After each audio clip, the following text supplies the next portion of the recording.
ಗೆಳೆಯರ ನಮಸ್ಕಾರಗಳು. ದಿವ್ಯಾನಂದ ಮೂರ್ತಿ ದಿವ್ಯರೂಪ ಚಾನಲಿಂದ ಮಾತಾಡ್ತಾ ಇದ್ದೀನಿ. ಇವತ್ತು ಗೆಳೆಯರೇ, ನಮ್ಮ ಹಿರಿಯರು ಹೇಳಿದ ಒಂದು ಮಾತಿನ ಬಗ್ಗೆ ಒಂದು ಕ್ಷಣ ಚಿಂತನೆ ಮಾಡೋಣ. ಅವ್ರು ಹೇಳ್ತಾರೆ, ಕೊಟ್ಟದ್ದು ತನಗೆ ಬಚ್ಚಿಟ್ಟಿದ್ದು ಪರರಿಗೆ ಅಂತ. ಆ ಹಳೆಯ ಚಲನಚಿತ್ರದಲ್ಲಿ ಒಂದು ಹಾಡು ಇತ್ತು, ಅದು ಕೂಡ ಇದನ್ನು ಹೇಳ್ತು. ಗುಟ್ಟೊಂದ ಹೇಳುವೆ ಪುಟಾಣಿ ಮಕ್ಕಳೇ, ಕೊಟ್ಟದ್ದು ತನಗೆ ಬಚ್ಚಿಟ್ಟಿದ್ದು ಪರರಿಗೆ ಅಂತ ಹೇಳುವಾಗ ಅದನ್ನು ಗುಟ್ಟು ಅಂತ ಹೇಳ್ತಾರೆ. ನಮ್ಮ ಮಕ್ಕಳಿಗೆ ಚಿಕ್ಕ ವಯಸ್ಸಿಂದ ಇದನ್ನು ಹೇಳ್ಕೊಡ್ಬೇಕು ಅಂತ.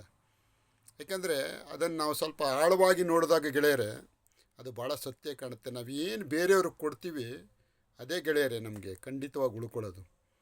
ಜೀವನ ಒಂದು ಹಂತಕ್ಕೆ ಬಂದ ಮೇಲೆ ಗೊತ್ತಾಗುತ್ತೆ, ನಮ್ಮ ಮನಸ್ಸು ಅತ್ಯಂತ ಅದ್ಭುತವಾಗಿರಬೇಕಾದ್ರೆ ನಾವು ಒಳ್ಳೆಯ ಕೆಲಸಗಳು ಮಾಡಿದರೆ ಮಾತ್ರ ಸಾಧ್ಯ ಆಗುತ್ತೆ. ಅದರಿಂದ ಶಾಂತಿ ನೆಮ್ಮದಿ ಸಿಗುತ್ತೆ.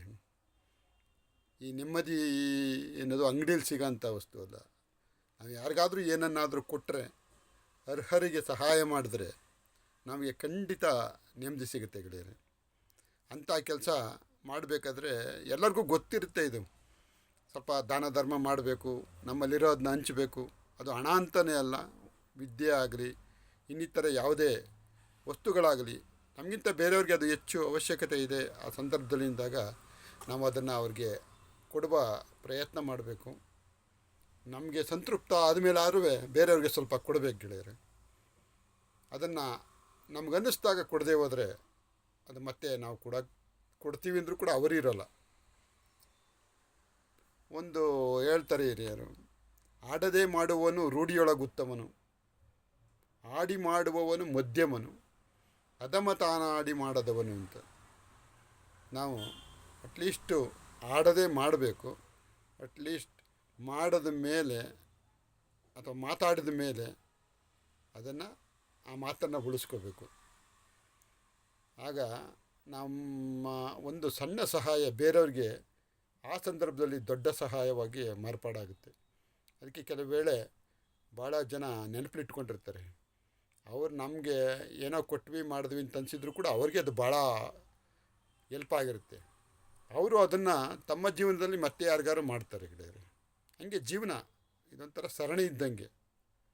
ಅದಕ್ಕೆ ಆಗ ಬಾ ಈಗ ಬಾ ಹೋಗಿ ಬಾ ಎನ್ನೋದಲ್ಲೇ ಆಗಲೇ ಕರೆದು ಕೊಡುವನ ಧರ್ಮ ಒನ್ನಾಗದೆ ಬಿಡದು ಸರ್ವಜ್ಞ ಅಂತ. ಎಷ್ಟು ಮಾತುಗಳಿವೆ, ಸುಂದರವಾದ ಮಾತುಗಳು. ಸಿರಿ ಬಂದ ಕಾಲಕ್ಕೆ ಕರೆದು ದಾನವ ಮಾಡುವಂತ. ನಮಗೆ ಸಿರಿ ಬಂದರೆ ನಾವೇ ಕರೆದು ದಾನ ಮಾಡಬೇಕು ಅನ್ನೋ ಮಾತು ನಮಗೆ ಹಿರಿಯರು ಹಾಕಿಕೊಟ್ಟಂಥ ಮಾರ್ಗದರ್ಶನ. ಅದಕ್ಕೆ ನಿಜವಾಗ್ಲೂ ಸತ್ವ ಇದೆ ಗೆಳೆಯರೆ. ಅದು ನಮ್ಮ ಜೀವನದಲ್ಲಿ ಪ್ರಾಕ್ಟಿಕಲ್ಲಾಗಿ ಅನುಭವಕ್ಕೆ ಬಂದಾಗ ನಮಗೆ ಅದರ ತಿರುಳು ಗೊತ್ತಾಗುತ್ತೆ. ನಾವು ಇಂಥ ಒಂದು ಸಣ್ಣ ಸಣ್ಣ ಕೆಲಸಗಳನ್ನ ನಮಗೇನಾಗುತ್ತೆ ಅದನ್ನು, ಈಗ ಯಾವುದೋ ಒಂದು ಸರದಿಯ ಸಾಲಿನಲ್ಲಿ ಕ್ಯೂ ಅಂತಿರಲ್ಲ, ನಿಂತಿರ್ತೀರಿ. ಯಾವುದೋ ಒಂದು ವಸ್ತುವನ್ನು ಪಡೆಯೋಕ್ಕೆ ಅಲ್ಲಿ ಕ್ಯೂ ಇರುತ್ತೆ. ಅಲ್ಲಿ ನಮಗಿಂತ ವಯಸ್ಸಾದವರು ಹಿಂದೆ ನಿಂತಿರ್ತಾರೆ. ಅವರು ನಮಗಿಂತ ಮುಂದೆ ಹೋಗೋಕ್ಕೆ ಬಿಟ್ಟರು ಸಾಕು, ಅದು ಒಂದು ಸಣ್ಣ ಸಹಾಯ. ಟೈಮ್ಲಿ ಹೆಲ್ಪ್ ಅಂತಾರಲ್ಲ ಹಂಗೆ. ಈ ಥರ ಸಣ್ಣದೋ ಪುಟ್ಟದೋ ನಾವು ಬೇರೆಯವ್ರಿಗೆ ಸಂತೋಷದ ಮನಸ್ಥಿತಿಯಿಂದ ಕೊಡಬೇಕು. ಆಮೇಲೆ the way of giving is important more than the gift it self ಅಂತ.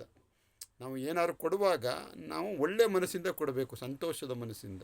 ಈಗ ನಮ್ಮ ಮನೆಗೆ ಯಾರೋ ಬರ್ತಾರೆ, ನಾವು ಯಾವುದೋ ಬೇಸರ ಮಾಡಿಕೊಂಡು ಅವ್ರಿಗೆ ತುಪ್ಪದ ಅನ್ನ ಹಾಕಿದ್ರು ಅವ್ರಿಗೆ ಸಂತೋಷ ಆಗಲ್ಲ ಗೆಳೆಯರೆ. ಅದರ ಬದಲು ಅವ್ರು ಬಂದ ಕೂಡಲೇ ಅವ್ರನ್ನ ನಗುಮುಖದಿಂದ ಬಾಗಿಲಲ್ಲೇ ಸ್ವಾಗತಿಸಿ, ನಮ್ಮಲ್ಲಿರ್ತಕ್ಕಂಥ ಒಂದು ಲೋಟ ಕಾಫಿಯನ್ನು ಅಥವಾ ಒಂದು ಲೋಟ ನೀರನ್ನು ಸಂತೋಷವಾಗಿ ಅವ್ರಿಗೆ ಕೊಟ್ಟು, ಅವ್ರು ಹೇಳೋದನ್ನು ಕೇಳಿ ಅದಕ್ಕೆ ಸ್ಪಂದಿಸಿ ಒಳ್ಳೆಯ ಮಾತಾಡಿ ಅವ್ರಿಗೆ ಶುಭ ಹಾರೈಸಿ ಕಳಿಸ್ಕೊಟ್ಟಾಗ ಅವರು ಅದನ್ನು ಯಾವತ್ತೂ ಮರೆಯಲ್ಲ ಗೆಳೆಯರೆ.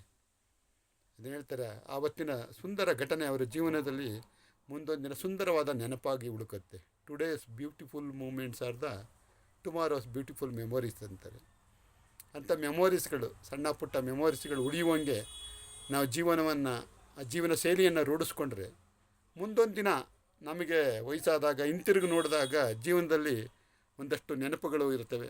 ಅವು ನಮಗೆ ಸ್ಫೂರ್ತಿ ತುಂಬುತ್ತವೆ. ಯಾವುದೇ ಹಣವು ಮಾಡೋಕ್ಕಾಗದಿದ್ದ ಕೆಲಸನ ನಾವು ಮಾಡಿರೋ ಸಣ್ಣ ಪುಟ್ಟ ಒಳ್ಳೆಯ ಕೆಲಸಗಳು ನಮಗೆ ಶಕ್ತಿಯನ್ನು ತುಂಬೋದು ಖಚಿತ ಗೆಳೆಯರೆ. ಅಂಥ ಕೆಲಸ ನಮಗೆ ಕೈಲಾದಾಗ, ನಮಗೆ ಸಮಯ ಬಂದಾಗ ನಾವು ಮಾಡ್ತಾ ಇರೋಣ ಅಂತ ಹೇಳ್ತಾ, ಮುಂದಿನ ವಿಡಿಯೋದಲ್ಲಿ ಹೊಸ ವಿಚಾರದೊಂದಿಗೆ ನಿಮ್ಮ ಮುಂದೆ ಬರ್ತೀನಿ ಗೆಳೆಯರೆ. ಅಲ್ಲಿವರೆಗೆ ಎಂದಿನಂತೆ ಕೇಳ್ತಾ ಇದ್ದೀನಿ, ನನ್ನ ಚಾನೆಲ್ ಸಬ್ಸ್ಕ್ರೈಬ್ ಮಾಡ್ಕೊಳ್ಳಿ, ನಿಮ್ಮ ಆತ್ಮೀಯರಿಗೆ ಲಿಂಕ್ಸ್ ಕಳಿಸಿ, ಸಬ್ಸ್ಕ್ರೈಬರ್ ಆಗೋ ಸಂಖ್ಯೆ ಜಾಸ್ತಿ ಆಗಲಿ, ಹೊಸ ಹೊಸ ವಿಚಾರಗಳನ್ನ ಹಂಚ್ಕೊಳ್ಳೋಣ. ನೀವು ಕೂಡ ಪ್ರತಿಕ್ರಿಯೆ ನೀಡಿ ಅಂತ ಹೇಳ್ತಾ ನಿಮಗೆಲ್ಲ ನಮಸ್ಕಾರಗಳನ್ನ ತಿಳಿಸ್ತಾ ಇದ್ದೀನಿ ಗೆಳೆಯರೆ. ಆ ಮೂಲಕ ಈ ದಿನದ ಮಾತುಕತೆಯನ್ನು ಮುಗಿಸ್ತಾ ಇದ್ದೀನಿ. Thank you very much.